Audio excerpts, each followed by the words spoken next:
Welcome to Not Milk Never Milk. Subscribe if you're lactose intolerant.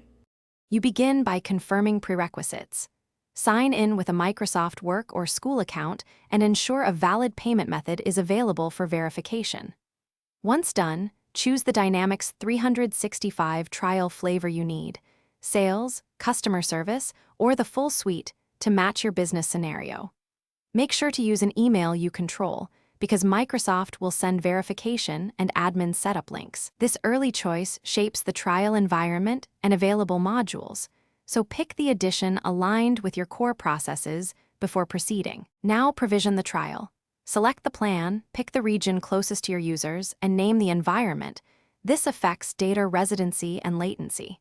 Then configure the global admin account, organization display name, and default language so users see the right locale and permissions. After you accept licensing terms and initiate provisioning, the service will deploy resources.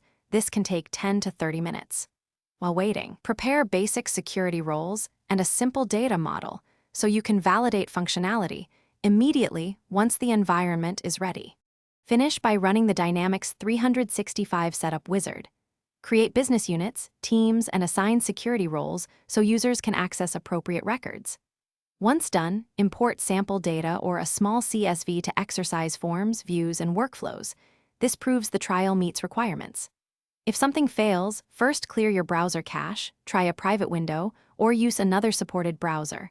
Authentication and cached scripts often cause issues. If problems persist, recreate the environment after noting errors and settings to isolate the cause.